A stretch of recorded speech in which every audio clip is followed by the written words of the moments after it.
en todos sus lugares, o sea, 3 domingos me van a tener aquí en el púlpito. Porque de repente ahí en mi biblioteca personal, a mí me gusta darle vuelta a los libros. Después de un tiempo me gusta sacar un libro que leí hace mucho y lo retomo, y como ustedes saben, siempre encontramos cosas nuevas, aunque ya las leímos, pero por las circunstancias que estemos viviendo, por la revelación o por lo que sea, en algo se fijan nuestros ojos que no se fijó la vez anterior. Por eso es bueno releer, por eso no es suficiente con leer una vez la Biblia completita.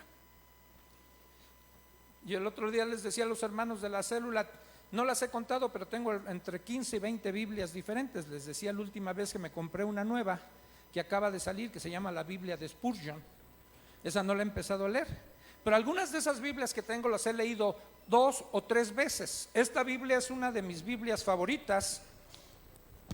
Y el otro día, miren cómo las forro después de que las desgasto. Y el otro día platicando entre los pastores, tanto Memo como yo estudiamos en la secundaria el taller de encuadernación, y me decía, ¿y por qué no la encuadernas? Pues porque no tengo los aparatos para encuadernar, no tengo una guillotina, una cizalla, no tengo una prensa, no tengo todo eso. Sí, nada más Adrián cobra bien caro, ¿no? Pero se nota cuando alguien usa su Biblia. La vas a traer desgastada, marcada.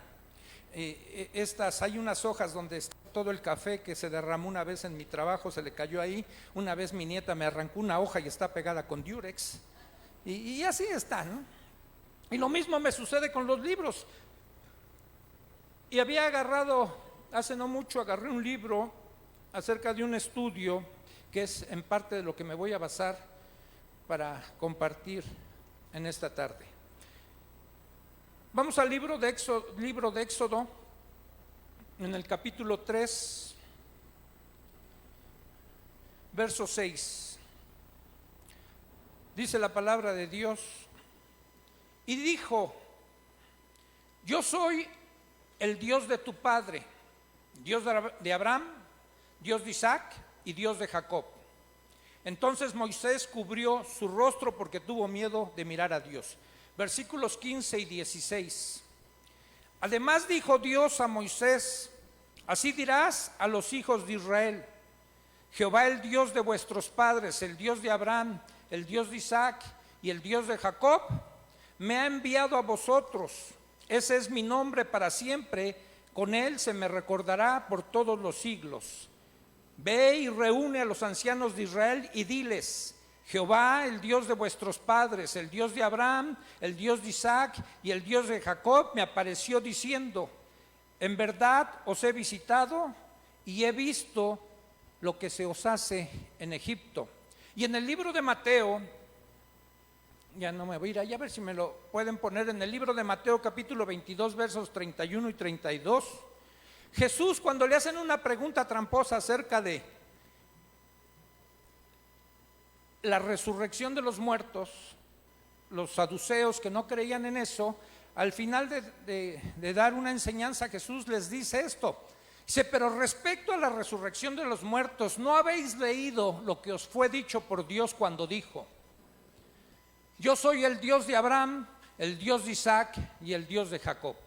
Dios no es Dios de muertos, sino de vivos. Oremos. Padre, te damos gracias en esta tarde por la bendición primeramente de estar juntos. Como ya lo decía nuestro pastor Memo, aquí esperamos tu bendición, Señor. Aquí recibimos de tu vida eterna. Aquí te rogamos que abras nuestro entendimiento, nuestros oídos espirituales, pero sobre todo nuestro corazón. Queremos recibir tu palabra, Señor, en nuestro corazón como una tierra seca, árida, que necesita el agua. Satisface, Señor, nuestra necesidad de ti. Indícanos tus mandatos, tus caminos, tus enseñanzas, tus ordenanzas, para que andemos en ellas. Te lo rogamos en el nombre de nuestro Señor Jesucristo. Amén. ¿Qué notaron en estos versículos que leí? ¿Algo notaron?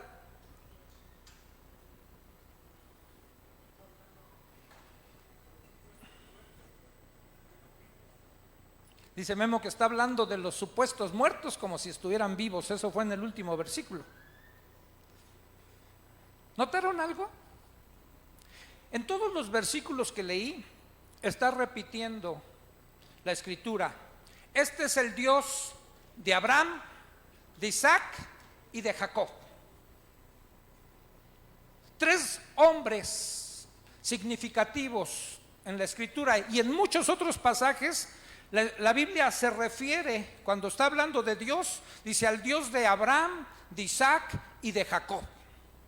Y yo a veces cuando he orado he dicho así: el Dios de Abraham, de Isaac y de Jacob, y Dios nuestro también. Pero algo tiene que ver cuando la escritura nos dice de estos tres hombres. Y hace rato, cuando Aarón compartía acerca de la cena del Señor, tocó algo de esto, de uno de estos tres hombres de Abraham. Y estos tres hombres, o esta triple designación, digamos, que Dios hace de tres personajes de la Biblia, nos hablan de un propósito que nosotros tenemos, y vamos a ver milagros dentro de, primeramente, la elección que hace Dios de un hombre llamado Abraham. Vamos a ver cómo se nos ilustra a través de Isaac lo que todos nosotros recibimos, ¿sí?, sin tener que hacer nada. Y vamos a ver en la vida de Jacob el trato que Dios tiene con cada uno de nosotros para transformarnos. En la mañana en el estudio Memo decía algo así también. Nosotros recibimos las cosas, primero somos llamados por elección, pero la santificación, él decía en el estudio, viene a través del trato que Dios va a tener con nosotros. Y estos tres personajes nos hablan de un significado en la vida de cada uno de ellos que tiene que ver con nosotros. O sea, la Biblia no solo es recordar historia, es algo práctico que nosotros tenemos que vivir, que aplicar. Y Dios, cuando elige a los suyos, no solo los elige para una misión o para un llamado, sino para un propósito, y necesita trabajar en la vida de esas gentes. Así que vamos a ver en este estudio, en estas ponencias, la vida de Abraham como el primer ejemplo de un hombre que fue elegido por Dios. Podemos recordar en la escritura, el primer hombre que estuvo en la tierra fue Adán, pero a través de él vino el pecado y vino la caída. Pero para restaurarnos Dios de esa caída, para liberarnos, lo que viene, la primera promesa que viene en Génesis 3:15, que de la descendencia de Adán iba a levantar a uno, refiriéndose a Jesús, que iba a aplastar la cabeza de la serpiente, ¿sí?, y ella lo iba a herir en el calcañar. Bueno, entre esa línea que hay está Abraham, y Abraham es el primer hombre que es elegido por Dios, pero a través de Abraham se iba a formar un pueblo que Dios iba a levantar, la nación de Israel. Pero con Abraham es de manera individual. La historia del pueblo de Israel no está completa nada más con Abraham. Tuvo que venir Isaac, y después de Isaac tuvo que venir Jacob, y Jacob tener los 12 hijos y las 12 tribus que formaron el pueblo de Israel. En Abraham no estaba formado el pueblo. Fue hasta que hubo 12 tribus provenientes de los hijos de Jacob que se formó el pueblo de Israel. Y miren por qué. Otros personajes no podían decir, así como hoy nosotros leemos en la escritura, el Dios de Abraham, el Dios de Isaac y el Dios de Jacob. Abraham tuvo otro hijo llamado Ismael, y él no puede decir eso. Él puede decir el Dios de mi padre Abraham, pero no puede decir el Dios de Isaac, no puede decir el Dios de Jacob, porque su descendencia ya no va por ahí, y allá están los árabes con eso. Ellos reconocen a Abraham como su padre, pero no hay un Isaac y no hay un Jacob. Isaac tuvo 2 hijos. Esaú podía decir, mi Dios es el Dios de Abraham y el Dios de Isaac, pero ya no pudo decir es el Dios de Jacob, porque ahí se corta. Dice la escritura que Dios amó a Jacob y aborreció a Esaú. ¿Por qué? Porque Dios es soberano. Y la soberanía de Dios quiere decir que Dios hace lo que quiere. No tiene que pedirle permiso a nadie. Él lo que quiere lo hace. ¿Sí? Y así lo eligió Dios. Yo quiero a Jacob en esa descendencia por donde yo voy a bendecir a todas las familias de la tierra. Así que era necesario que estos 3 personajes estuvieran incluidos en eso que Dios nos quiere enseñar: el Dios de Abraham, el Dios de Isaac y el Dios de Jacob. ¿Sí? No es suficiente con algunos. Y vamos a ver cómo es que Abraham sale de una tierra y sale de esa tierra sin saber a dónde iba. No sé si tú estás aquí sabiendo a dónde ibas cuando decidiste seguir al Señor. Y ojalá que no lo supieras, porque bendito el hombre que no sabe a dónde va, porque entonces va a depender totalmente de Dios y no de sus planes, no de sus proyectos, sino de lo que Dios quiere hacer con él. Vamos a estar viendo sobre todo los 2 personajes que están en los extremos, Abraham y Jacob, mucho de sus vidas, pero en medio de ellos está un Isaac, que también tiene que ver mucho en la historia del pueblo de Dios. Así que Abraham nos va a demostrar el propósito de Dios en su elección, la elección de nosotros los pecadores. En Isaac vamos a ver la demostración de la vida de Dios puesta a nuestra disposición y en el don que nos da a través de su Hijo. Y Jacob nos va a señalar los tratos de Dios con nosotros por medio de su Espíritu Santo para conservar y aumentar lo que hemos recibido. Así que vamos a empezar con Abraham. Y espero, aunque sea, terminar hoy con Abraham. Si no, no tengo ninguna prisa. Y si ya lo han escuchado mucho, pues ni modo, otra vez se lo van a chutar. Sí, porque como el apóstol Pablo dijo, a mí no me es molesto escribiros las mismas cosas, y espero que ustedes tampoco. ¿Sí? Bien, vamos a la escritura. Libro de la genealogía del Nuevo Testamento, el primer libro, Mateo. Fíjense cómo empieza Mateo, capítulo 1, versos 1 y 2. Dice, libro de la genealogía de Jesucristo, hijo de David, hijo de Abraham. No dice hijo de Adán. Hijo de David, hijo de Abraham. Y Abraham engendró a Isaac, Isaac a Jacob, y Jacob a Judá y a sus hermanos. ¿Y por qué menciona aquí a Judá? Bueno, porque nuestro Señor Jesucristo vino a través de la tribu de Judá. Ahí vino, entonces, ahí se empieza a hablar de una genealogía, ¿sí?, que nos tiene por principio para la genealogía de Jesucristo al rey David en un periodo y nos remite después hasta Abraham como parte de esa genealogía. Y todo comienza, toda la redención y la formación de un pueblo, el pueblo de Dios, todo comienza con Abraham. Y digamos, Abraham fue la respuesta de Dios al problema que había en la humanidad sobre el pecado. Él lo elige, Él lo llama, ¿sí?, y lo llama a una herencia en una tierra que todavía no se la promete. Y lo llama a una herencia de un pueblo que todavía no le hace ver cuáles son los propósitos. Vamos al libro del Génesis, en el capítulo 12,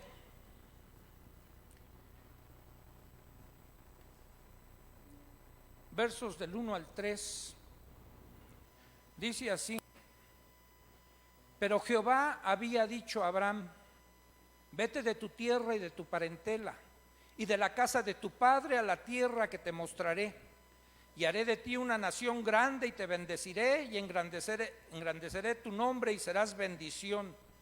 Bendeciré a los que te bendijeren y a los que te maldijeren maldeciré, y serán benditas en ti todas las familias de la tierra. Este es el llamado a Abraham. Y Abraham fue obediente, ¿verdad? ¿Sí? ¿Sí? Pero díganlo con firmeza, hermanos. Sí. No tanto.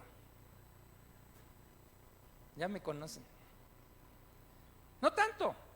Porque la Biblia nos da datos de cuál fue la respuesta de Abraham a ese llamado. El llamado fue a Abraham y le dijo: vete de tu tierra y tu parentela a una tierra que te mostraré. Pero cuando retrocedemos un poquito al capítulo 11, en el verso 27, nos narra un antecedente que después el libro de los Hechos, en el capítulo 7, cuando Esteban va a ser el primer mártir, él aclara algunas cosas de lo que sucedió en sus parientes de Abraham, en su papá, en su sobrino, con sus hermanos. Pero también aquí el Génesis nos dice el 27: estas son las generaciones de Taré. Taré engendró a Abraham, a Nacor y a Harán, y Harán engendró a Lot. Y murió Harán antes que su padre Taré en la tierra de su nacimiento, en Ur de los Caldeos. Y tomaron a Abraham y Nacor para sí mujeres. El nombre de la mujer de Abraham era Sarai, y el nombre de la mujer de Nacor, Milca, hija de Harán, padre de Milca y de Isca. Mas Sarai era estéril y no tenía hijos, y tomó Taré a Abraham su hijo, y a Lot, hijos de Harán, hijo de su hijo, y a Sarai su nuera, mujer de Abraham, su hijo, y salió con ellos de Ur de los Caldeos para ir a la tierra de Canaán, y vinieron hasta Harán y se quedaron allí. Y fueron los días de Taré 205 años, y murió Taré en Harán. ¿Quién sacó a Abraham de Ur de los Caldeos, donde vivía? Dice que fue Taré su papá. ¿Sí? El llamado fue para Abraham. La Biblia no registra que le dijo a Taré: saca a Abraham y salte. Le dijo a Abraham: sal de tu tierra y tu parentela. Y en el libro de Hechos nos narra dónde estaba Ur de los Caldeos. ¿Dónde estaba Ur de los Caldeos, hermanos? Pues en Ur de los Caldeos, en Mesopotamia. Y el libro de Josué, en el capítulo 24, en los primeros versículos, nos empieza a aclarar qué se hacía en ese lugar, en Ur de los Caldeos, en Mesopotamia. Dice: era un pueblo idólatra. De ahí sacó Dios a Abraham, porque quería ser una nación diferente a través de Abraham, ¿sí? Y hace su elección Dios, y le pide a Abraham, o le hace un llamado a que salga de todo lo que en el entorno que él ha estado viviendo. Y mira, y esto tiene que ver con nosotros. Dios nos hace un llamado, llega un momento en que nos hace un llamado, y cuando nos llama no sabemos a dónde vamos a ir. Un día desde aquí, me acuerdo que Memo le dijo a mi esposa: Vicky, ¿tú te imaginabas que Chucho fuera a ser pastor? Mi esposa hizo así un movimiento de incredulidad. No, ¿cómo yo me iba a imaginar? Pues si este era un caso perdido. Bueno, no lo dijo así mi esposa, ella siempre tuvo esperanza en mí. Pero hermanos, les puedo asegurar que ninguno de nosotros, cuando fuimos llamados por Dios, cuando Dios tocó a la puerta de nuestro corazón y respondimos a ese llamado, qué bueno que no sabíamos a dónde queríamos ir. Porque esta era una elección de Dios, ¿sí? No es del que quiere ni del que corre, sino del que Dios tiene misericordia. Y entonces Dios le hace un llamado a Abraham, y Abraham no sabe a dónde va. Simplemente el llamado es: sal. Y tú dirás, bueno, ¿cómo sería hoy, en nuestros días? Dios te hizo un llamado, Arturo. ¿Tendrás que dejar a tu familia? ¿Salirte de tu casa? ¿Ya no verlos más? No se trata de eso. Porque Jesús ya después tuvo que aclarar, y la Escritura nos aclara. Pablo nos aclara también en una de sus cartas, dice que ya no estemos conviviendo con gente fornicaria, ni avara, ni idólatra, ni borracha, ni nada. Dice, en tal caso tendrían necesidad de salir del mundo. Y Jesús dijo al Padre orándole, no quiero que los quites del mundo, los quiero en el mundo, pero no son del mundo. Ahora nuestra forma o nuestro llamado y la respuesta a nuestro llamado no es salir físicamente del lugar donde estamos residiendo, a menos que ese lugar esté bien contaminado y nosotros no podamos resistir a eso. Voy a poner un ejemplo. Un drogadicto a veces necesita ser sacado del lugar donde convive. No puede seguir regresando a convivir con el resto de los drogadictos, porque ese ambiente, con la debilidad que tiene, va a volver a caer. Necesitan aislarlo. Por eso hay granjas de recuperación, hay lugares de desintoxicación, y lo tienen que sacar de ahí. Pero no es el caso de la gran mayoría. No necesitamos dejar a nuestra familia, abandonar a nuestras esposas, a nuestros hijos, a nuestros padres, a nuestros tíos, no. Pero debe de haber un entendimiento claro que estamos dejando esa vida pecaminosa, ya no nos vamos a relacionar de la forma en que nos relacionábamos con ellos. En ese sentido salimos de en medio de ellos, ¿sí? Atendemos al llamado de Dios. Para Abraham fue literal: salte, vete a otra tierra. Por eso la promesa tenía que ver con una tierra.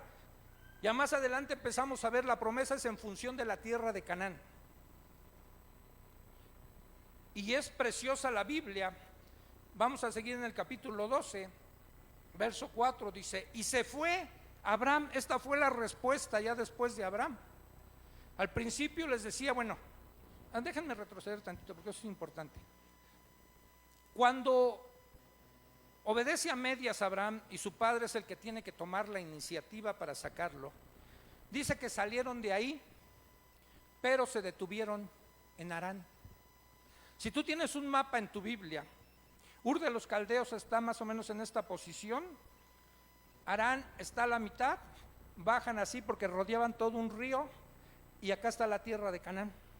Digamos, Harán está a la mitad del camino para llegar a Canaán. Y dice que salieron y se estacionaron en Harán. Dios no lo quería en Harán. Dios ya le había dicho que lo iba a llevar a Canaán. Leímos en el último versículo del capítulo 11 que iban a ir a Canaán. Tenían información clara, pero se estacionaron ahí en Canaán. Algunos estudiosos de la Biblia, algunos han llegado a decir que hasta 10 años se quedaron ahí. Otros dicen que fueron 3 años los que se quedaron en Harán. El tiempo que haya sido. Hermanos, Harán significa estacionarnos donde Dios no nos quiere después de que nos llama. Y podemos ver a gente que puede tener años en la iglesia y nos llamó a algo y seguimos en nuestro Harán, patinando en el Señor. No estamos creciendo, no estamos madurando, seguimos ahí estacionados en Harán. Y Dios nos quiere llevar a la tierra que nos ha prometido. No nos quedemos ahí, y a veces nos tenemos que despojar de ciertas cosas, y si no lo hacemos, Dios nos las va a quitar. Quizás en un sentido su padre era un pequeño estorbo, o era algo que él no debería de tener. Y fue hasta que en Harán se murió su padre, que entonces fue la decisión todavía de él. Ahora sí, él tenía que decidir, porque le vuelve a hacer otra vez en el capítulo 12, le vuelve a hacer el llamado Dios a Abraham. Le dice, sal Abraham. Y entonces finalmente se mueve de Harán y se encamina hacia Canaán, pero jala con Lotcito. No jales con algo que puede ser un lastre para ti. Hay cosas en donde Dios nada más te está pidiendo a ti. Ay, es que, mira, mi viejita no quiere venir. Me acuerdo cuando esta mujer era católica, apostólica y remona. Y entonces ella no quería dejar su religión. Y entonces yo conocí de una iglesia, no puedo decir del evangelio porque ya lo conocía, pero de una iglesia. Y le dije, mira, la iglesia así, así, así, vamos. Digo, yo quiero que vayas conmigo. Me dijo, no, yo no voy. Vete tú si quieres. A mí no me metas en tus cosas. Le dije, a mí me gustaría que fueras conmigo. Y me gustaría que mi hija también y todos estemos ahí. Pero te lo digo, si tú no vas, yo voy a ir. Vayas o no vayas. Yo creo que me sentía muy segura ahí. Dice, pues vete. Y me fui. Domingo y los días entre semana que había reunión, que eran los jueves allá, y domingo siguiente, y jueves, y domingo, y jueves, y domingo, y jueves. Pasaron como 2 meses y vio que era en serio. Porque ya saben, luego vienen los chantajes y ay, ¿y por qué no vamos a desayunar? ¿Y por qué no esto? ¿Y por qué no el otro? Le dije, yo te dije. Después de algún tiempo me dijo, mejor si voy contigo. Ah, bueno, órale. Súmese, agréguese, vamos.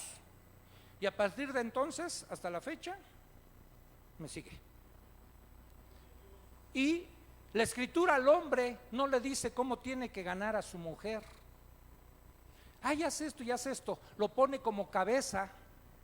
Y el hombre toma una decisión y una dirección, y su mujer lo tiene que seguir, y si no se va a quedar. Pero Abraham se jaló a Lotcito. No obedeció, digamos, al 100%, porque su fe no era la fe que vemos a partir del capítulo 22 de Génesis. Su fe, digamos, era todavía débil, y se llevó a Lot. Y dice el verso 4 del capítulo 12, y se fue Abraham como Jehová le dijo, y Lot fue con él. Y era Abraham de edad de 75 años cuando salió de Harán. Ahí nos da un dato de la edad de Abraham.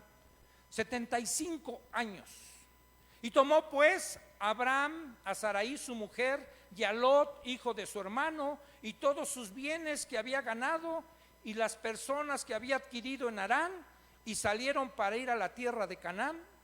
Y esto es precioso, dice, y a la tierra de Canaán llegaron. Mira, cuando Dios te pone la mira y Él tiene un propósito en tu vida, te va a llevar a donde quiere Dios llevarte. No te va a dejar a mitad del camino. Hasta allá te va a llevar. Aunque lo retrases en tu desobediencia, en tu negligencia, tú puedes retrasar los planes y los propósitos de Dios, pero Dios te va a llevar al punto donde te quiere llevar. Y Dios quería llevar a Abraham a Canaán, y a Canaán llegó Abraham. Pero suceden algunas cosas ya estando en Canaán, algunas cosas interesantes, y tenemos que reconocer, mira, nada comienza en nosotros, todo comienza en Dios. Él es autor de todo. Él produce en nosotros el querer como el hacer por su buena voluntad. Los planes de Dios se van a cumplir, ¿sí? Y todo empieza en Él. Ni siquiera nuestra conversión empieza porque nosotros nos arrepentimos y decidimos seguir al Señor. Él elige a quién, ¿sí? Y Él prepara nuestro ser, nuestro corazón, y es cuando Él quiere. Así que nada va a comenzar en nosotros, es en nuestra salvación y en cualquier área de nuestra vida. Entonces Dios está cumpliendo lo que promete. Esta tierra donde ya llevó a Abraham es la herencia que Dios le está preparando a Abraham. Y vamos a ver, saltémonos ahí al verso 7 del mismo capítulo 12, dice, y apareció Jehová a Abraham y le dijo, a tu descendencia daré esta tierra. Y edificó allí un altar a Jehová, quien le había aparecido. Luego se pasó de allí a un monte al oriente de Betel y plantó su tienda, teniendo a Betel al occidente y a Jai al oriente, y edificó allí altar a Jehová e invocó el nombre de Jehová. Y Abraham partió de allí caminando y yendo hacia el Negev. Aquí hay unas cosas interesantes. Cuando llega Abraham a un lugar, bueno, desde el verso 6, déjenme retomar el 6, dice: y pasó Abraham por aquella tierra hasta el lugar de Siquem, hasta el encino de Moré, y el cananeo estaba entonces en la tierra. Hay tres lugares aquí que nos menciona la escritura: Siquem, después habla de Betel, y después nos va a hablar de otra región donde llega Abraham. Bueno, Betel estaba junto con Jai y después llega hasta el Negev. Pero miren, Siquem significa hombro. Algunas otras diccionarios nos dice que Siquem significa espaldas. Ese es el significado de esa tierra o de ese lugar a donde llegó Abraham. Moré, ese monte a donde llegó, significa sabiduría. Pero hace algo Abraham cuando llega a este lugar. Si ustedes siguieron la lectura se van a dar cuenta que hizo algo importante Abraham. Dice, levantó un altar. Y a veces en ese entonces era juntar piedras como algo que quedara como un símbolo de algo que tuvo el hombre con Dios, un encuentro o algo, como un recordatorio, ¿sí? Y levanta ese altar y ahí está invocando el nombre de Dios. Y digamos, este lugar de Siquem significa el lugar de la fuerza, el lugar de la fuerza de Dios, el lugar donde vamos a encontrar satisfacción en Dios. Porque cuando tú y yo levantamos un altar a Dios, y quizás no lo hacemos ahora de manera visible, con piedras o algo que hagamos, pero levantamos un altar en nuestro corazón. Yo sé que muchos recuerdan el día, la hora, quizás hasta el minuto en que se convirtieron. Y viene un momento de agradecimiento, de adoración a Dios, de invocar a Dios, y eso es levantar un altar a Dios. Aquí por primera vez menciona la escritura que Dios se le apareció a Abraham. Tiene un encuentro, antes era nada más la voz, pero se le aparece a Abraham y entonces Abraham recibe la fuerza de Dios, pero también recibe la sabiduría de Dios en Siquem. Pero no es suficiente tener un encuentro con Dios de una manera aislada. Yo les dije que yo no me convertí en una iglesia. Yo me convertí en un grupo de neuróticos. Y en ese grupo de neuróticos no era de cristianos, era de neuróticos. Y bien neuróticos. Y dicho sea de paso, así entre paréntesis, yo siempre he pensado que muchos de ustedes deberían de estar allá. Y muchos de allá deberían de estar aquí. Pero eso después, si quieren, pregúntenme a quién puedo mandar allá. Yo les recomiendo.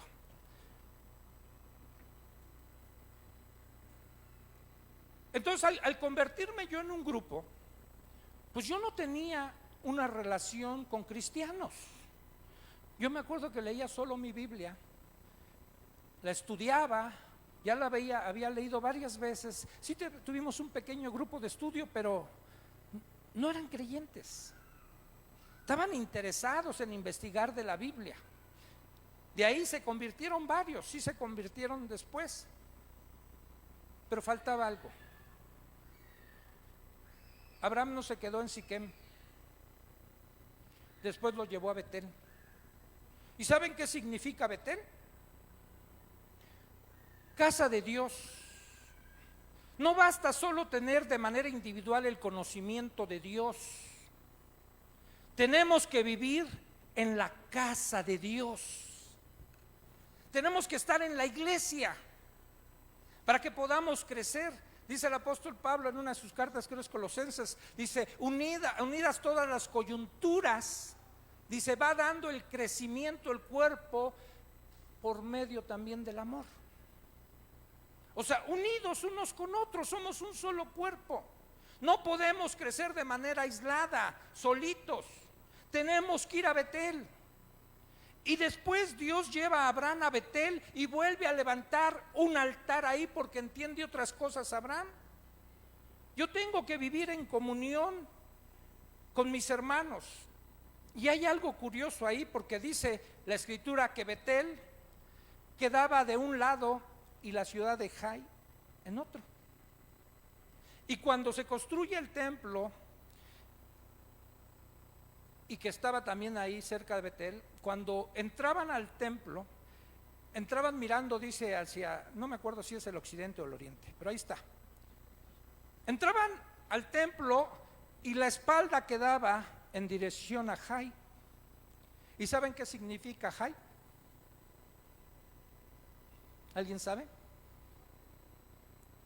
Jai significa casa de ruinas. Así que cuando nosotros tenemos un encuentro con Dios, cuando vamos a nuestro Betel, cuando nos unimos a Dios, damos la espalda a nuestra casa de ruinas, a nuestra vida pasada que está en ruinas, a lo que no nos sirve para nada para la nueva vida. Necesitamos estar en Betel, no en Jai. Ya no tenemos que mirar a Jai. No tenemos nada que ver con nuestra casa de ruinas. Dios nos ha liberado, nos ha perdonado, ha sepultado todos nuestros pecados en lo profundo de la mar, y ahora tenemos que ver a la casa de Dios. Y vuelve a levantar otro altar ahí Abraham. Pero después no es suficiente nada más eso. Tener un conocimiento de Dios de manera individual, estar en la casa de Dios. Después Dios lleva a Abraham a Hebrón, capítulo 13, en el verso 18.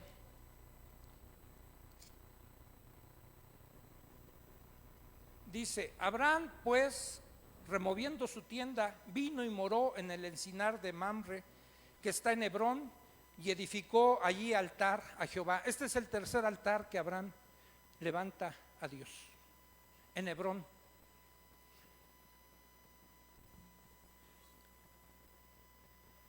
¿Alguien sabe lo que significa Hebrón?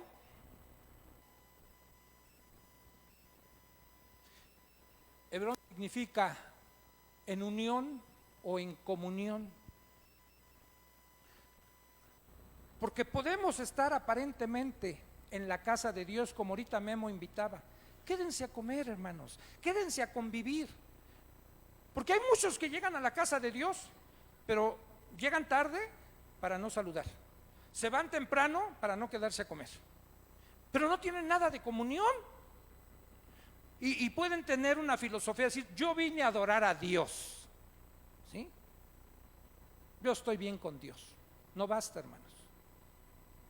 Yo les he dicho en otras ocasiones, cuando empecé a asistir a una iglesia, me sonaba bien bonito la definición que daban de cristiano, o del cristianismo. Decía, el cristianismo es una relación personal con Dios.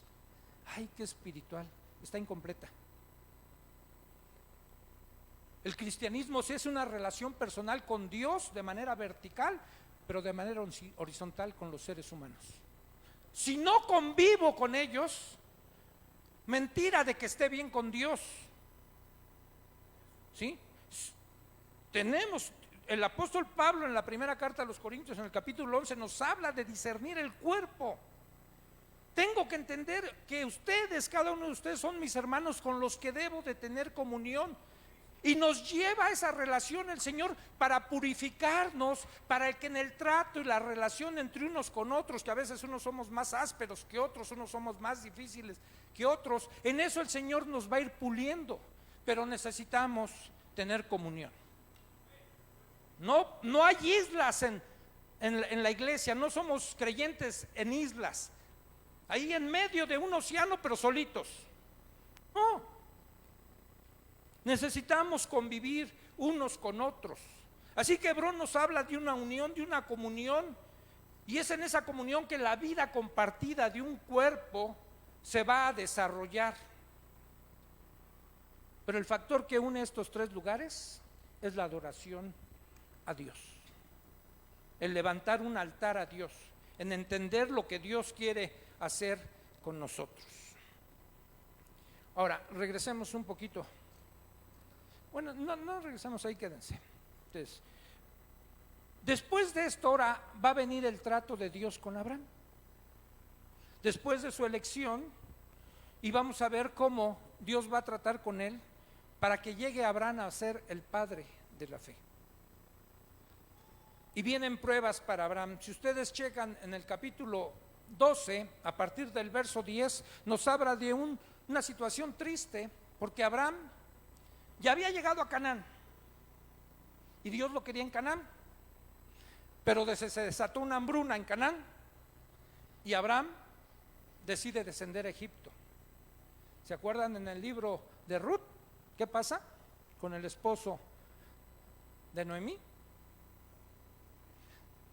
Dijo que hubo en el Emelec, que hubo una gran hambruna donde ellos vivían, y decidieron ir a Moab, y allá se murió él y se murió sus dos hijos. Y a veces Dios nos va a probar para ver qué tanta fe tenemos en Él. A lo mejor llega un momento que vamos a tener escasez en nuestra vida, y puede haber una tentación de que se abre una puerta de tener un mejor trabajo, un lugar mejor, pero implica dejar la iglesia, o significa dejar Canaán, a donde Dios quería tener a Abraham. Él lo quería tener en Canaán, pero vino el hambre y él decidió descender a Egipto. Y en Egipto tuvo que mentir porque vio que su esposa era muy guapa y dijo: me la van a bajar, me van a matar a mí, mejor di que eres mi hermana. Y ustedes conocen la historia. Y ahí desciende a Egipto, pero se da cuenta en Egipto, y a veces eso es lo que nos pasa, y ojalá a los que se van a Egipto entiendan esto. A los que dejan la iglesia y van a Egipto, que Egipto representa el mundo, ojalá ya se den cuenta de que necesitan regresar a Canaán. Allá Abraham se dio cuenta: no, yo tengo que estar allá en Canaán. Ya me di cuenta cómo me fue por acá. Sí, hubo bendición porque recibió muchas cosas, pero su lugar era allá, en Canaán. Después vamos a encontrar más adelantito que Abraham finalmente tiene que deshacerse de su sobrino Lot.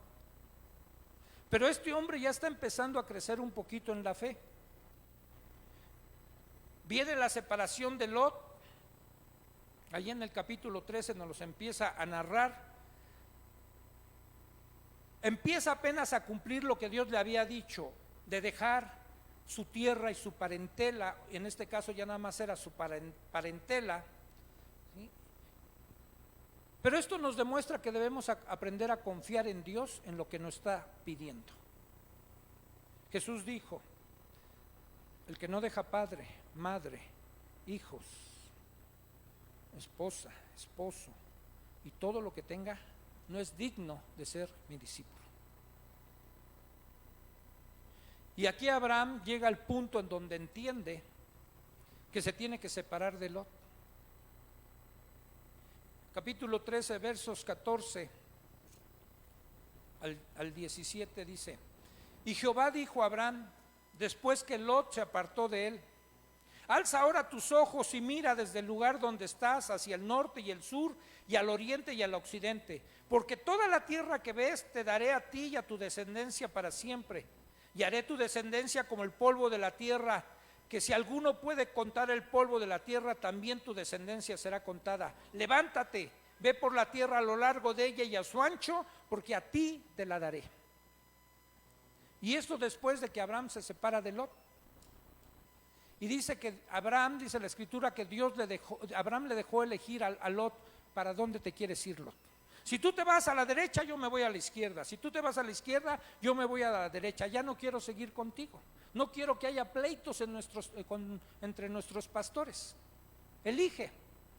Y Lot vio una llanura muy bonita, muy fértil, y dijo: yo esa. Y ya empieza a ser un hombre de fe, porque no se va con la vista. Y dice que Lot eligió eso y empezó a poner sus tiendas, ¿saben hasta dónde? Hasta llegar a Sodoma. Y Abraham ya dependía más de Dios. Dijo: ahora yo me voy para el otro lado. Y es cuando Dios le vuelve a dar la promesa: ¿ves la tierra? Aunque se vea medio fea, yo te la voy a dar a ti y a tu descendencia. Y vas a ver cómo se va a multiplicar como el polvo. Vas a tener mucha descendencia. Tú no te preocupes, tú dependes de mí. Y lo mismo es para nosotros, hermanos.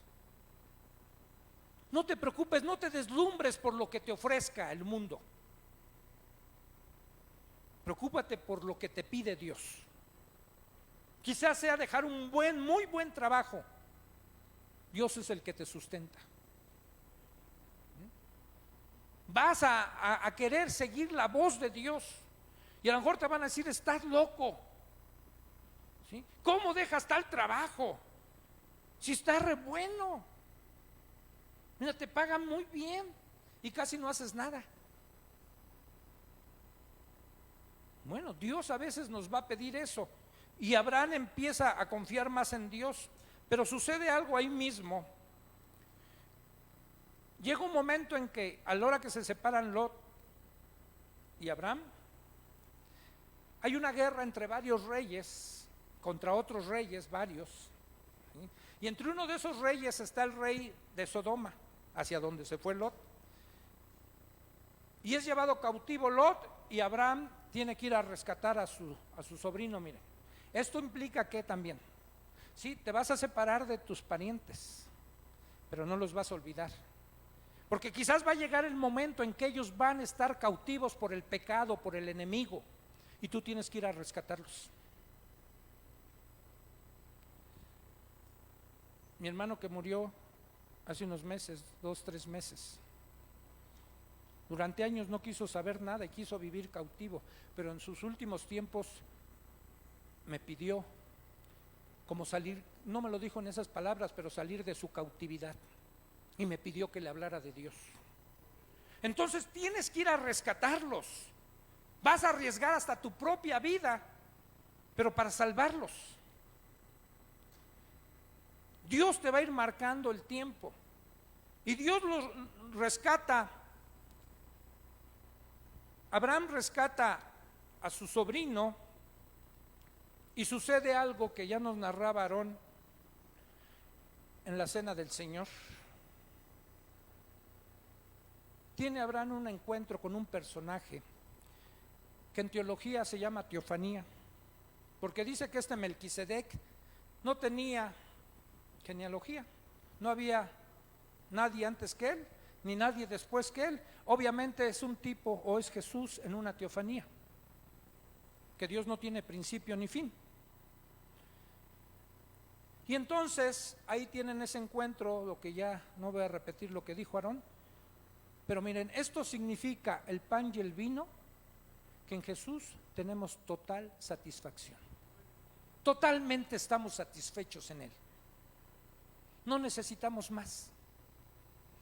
Y después de ese encuentro aparece el rey de Sodoma y le ofrece muchas cosas a Abraham. Veamos capítulo 14. Versos 22 y 23, o desde el 21. Entonces el rey de Sodoma dijo a Abraham: dame las personas y toma para ti los bienes. Y respondió Abraham al rey de Sodoma: he alzado mi mano a Jehová Dios altísimo, creador de los cielos y de la tierra, que desde un hilo hasta una correa de calzado nada tomaré de todo lo que es tuyo, para que no digas: yo enriquecí a Abraham. No tenemos que tomar absolutamente nada del mundo, de la gente de allá, que quiera decir: yo te ayudé con esto, en realidad la bendición la tienes por mí. No, Dios es el que nos bendice. Él nos da todo. Y tenemos que desechar lo demás que nos quiera ofrecer el mundo, los reyes, porque este rey de Sodoma vivía en una ciudad que estaba dada a la perdición. Después fue destruida Sodoma y Gomorra, como ustedes saben en la escritura. Así que nuestros recursos no están aquí en la tierra con el rey de Sodoma, nuestros recursos están en el cielo con Dios. Allá los tenemos. Y ese vino y ese pan que Dios nos ofrece cumple de manera satisfactoria todo lo que nosotros necesitamos. Digamos, llega el momento en que para nosotros los cristianos el mundo debe de dejar de tener su atractivo que quizás en algún tiempo tuvo. Ya no lo hay porque no hay verdaderamente atractivo cuando hemos conocido a Dios. ¿Cómo vamos a cambiar lo que Dios nos da, lo que nos ofrece, por lo que el mundo? Hemos entendido los mensajes de Jesús. ¿De qué le servirá al hombre ganar todo el mundo, pero pierde su alma? ¿De qué le sirve? ¿Servirá acaso de algo? La gente termina muriendo.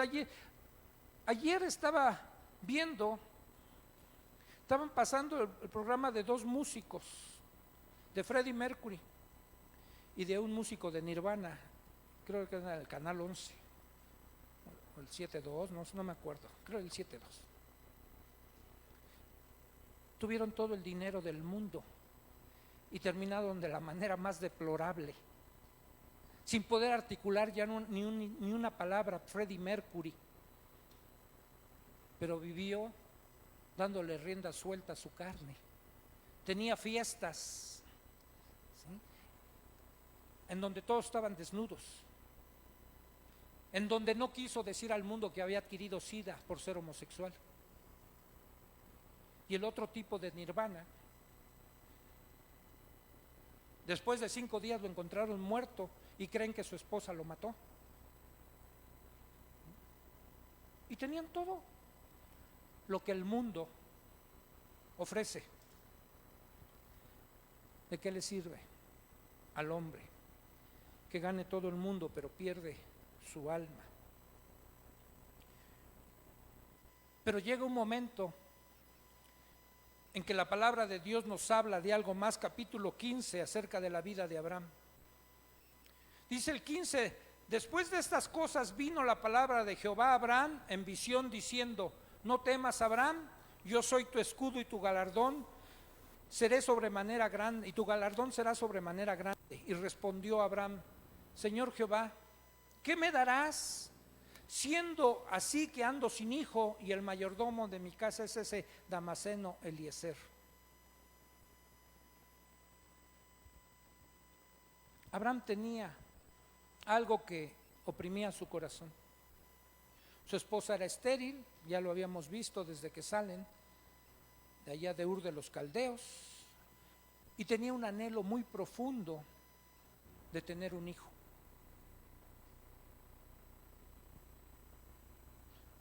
¿Tú crees que Dios sabía que Abraham deseaba un hijo? Todo lo sabe Dios. Y como que aquí vierte su tristeza delante de Dios porque le vuelve a prometer muchas cosas Dios a Abraham de lo que va a hacer Dios para él. Pero él como que todo deprimido le dice: pues Señor, pues ni hijo tengo, ¿para qué? Todo se lo va a quedar mi siervo, aquí Eliezer, todo va a ser para él. Y entonces Dios le hace una promesa de darle un heredero, un hijo, ¿sí? Y va a enfrentar a Abraham otras pruebas. Ahora se tienen que enfrentar con una prueba que tiene que ver con el tiempo. No sé si tú te has enfrentado a una prueba de tiempo, que seas medio desesperado y le digas a Dios: Señor, dámelo, pero ya. Dame, Dios tiene su tiempo.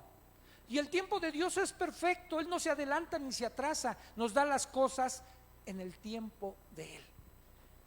Y le hace una promesa a Abraham: te voy a dar un hijo, pero voy a probarte, Abraham, porque no va a ser al día siguiente. Y empieza a pasar el tiempo. de esa promesa, de ese heredero. 10 años, dice la escritura en el capítulo 16, en el verso 3, nos aclara cuántos años habían pasado. Dice 10 años. 10 años pasaron y de la promesa de Dios, nada. Dice así que después de esos 10 años, Abraham cae derrotado en su primera prueba, la prueba del tiempo. Porque es aquí donde entra la idea humana de querer ayudar a Dios. Pensó, sí, es verdad, tengo una promesa de parte de Dios de tener un hijo, pero pues ya pasaron 10 años. Mi lógica dice, mi mujer es estéril, yo ya me estoy haciendo más viejo y ¿cómo va a ser? Y junto con su mujer viene ahí la iluminación, ¿no?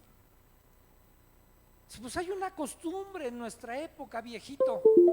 Mira, tengo una esclava, y si tú te allegas a mi esclava y ella concibe, y cuando llegue a parir, si llega a parir y yo delante de ella, es como si ese hijo fuera mío. Órale, ahí está Agar. Llégale, Abrancito. No, viejita, ¿cómo crees? Él le dijo así, no. Sí. No, de veras, así fue, Liz. O sea, no lo dice esta Biblia que tengo, pero tengo otra que lo dice así. Dice, no, viejita, no puedo, no, ni con la mente yo estaría con otra mujer. Mira, viejito, tú piensas que estás conmigo, le dijo, y ve con Agar. Y entonces obedece. Por cierto, hermanos, nunca obedezcan a sus mujeres. Lo presionó, ¿verdad, Memo? Tú también, en tu versión dice así que le torció el brazo. ¿Ya ven? Nosotros tenemos unas versiones que ustedes no tienen, hermanos. ¿Sí? Por eso podemos compartir desde aquí algunas cosas que ustedes no saben.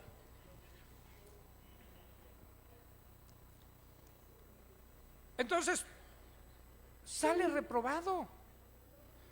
Y mira, para que tú puedas ejercitar tu fe, tienes que dejar de esforzarte, hermano. No te esfuerces. Tienes que esperar. Dios dijo en el Salmo, creo 46, verso 10, estad quietos y conocer que yo soy Dios. No te esfuerces. Estate quieto. Espérame a mí. Por eso, para que tu fe se ejercite, no te esfuerces. Descansa en Dios. Él dijo, Él hará en su tiempo. Pero él creyó, sí, porque sí le creyó a Dios, creyó en la promesa, pero también decidió ayudar a Dios. Entonces, ese hijo que vino, ¿de quién vino? ¿De la voluntad de Dios o del deseo de Abraham? Es una pregunta retórica. La respuesta es del deseo de Abraham. No es el que Dios le había prometido. La gracia significa que Dios está obrando en lugar de mí. ¿Sí? Tanto Gálatas como Romanos nos hablan de esta promesa que Dios le había hecho a Abraham de un hijo. Y hablan de Isaac, dicen Isaac te será llamada descendencia. Nunca hablan de Ismael. Y Dios espera a veces en nosotros hasta que lleguemos al fin de nosotros mismos, para que entonces llegue Isaac. Y Dios esperó todavía más años. Podemos ver en la Biblia, después de que Abraham decide ayudarle a Dios y tener un hijo que fue Ismael, pasan como otros 13 años y Dios no vuelve a hablar para nada con Abraham.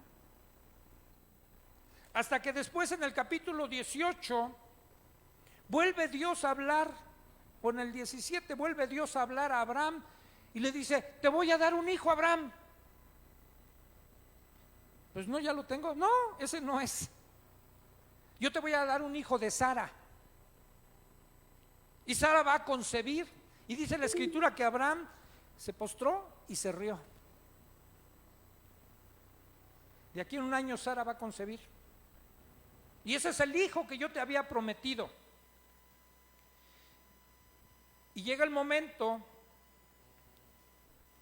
en que ese hijo que llega, y aquí le voy a parar, porque ahora se va a empezar a ligar con Isaac la vida de Abraham. Porque cuando llega Isaac, y después de que es destetado, Dios le dice a Abraham: echa ahora fuera al hijo de la esclava. Saca a Ismael junto con su madre, córrelos. Y miren, necesita llegar a nuestra vida nuestro Isaac para que podamos echar fuera todo lo demás que no es de Dios. Porque todavía dentro de la iglesia, dentro del cristianismo, el tiempo que llevamos aquí, seguimos arrastrando cosas hechas por nosotros.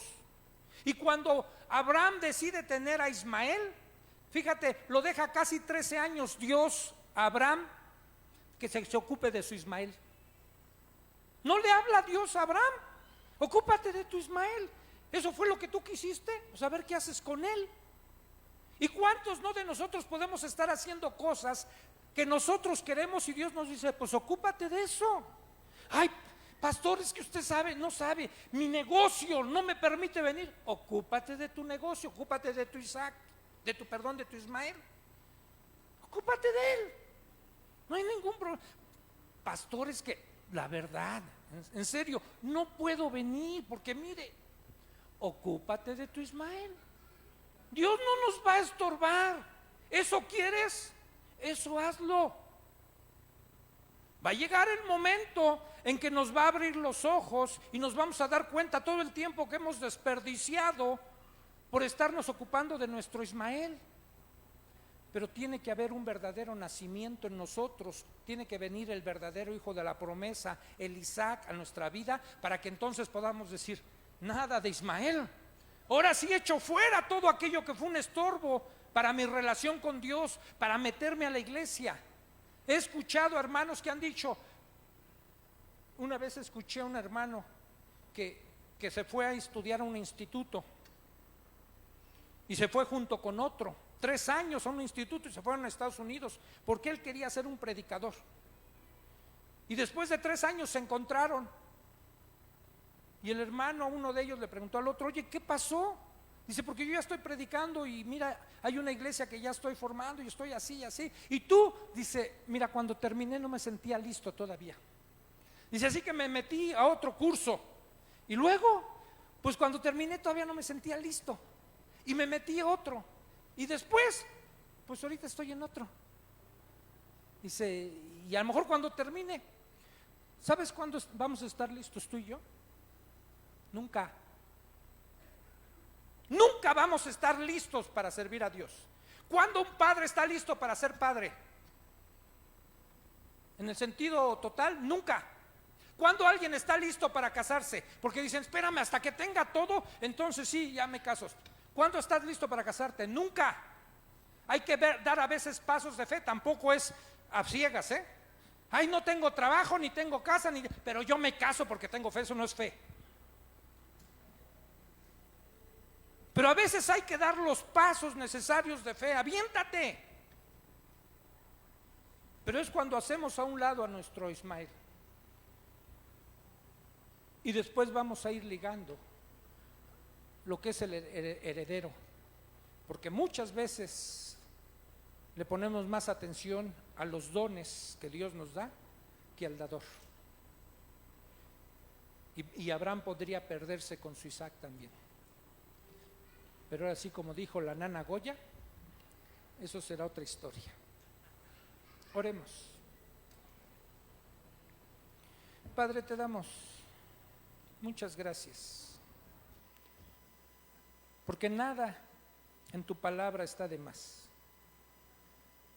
Cada una de las cosas que tú quisiste que quedaran registradas son también para nuestra enseñanza. Permítenos atender al llamado que has hecho en nuestras vidas, Señor. Cada uno de los que estamos aquí, tú nos has llamado. Tienes planes y propósitos con nosotros. No podemos ver a futuro, pero tú sí. Tú estabas viendo en tu hijo Abraham, que llamaste, que lo sacaste de un país idólatra.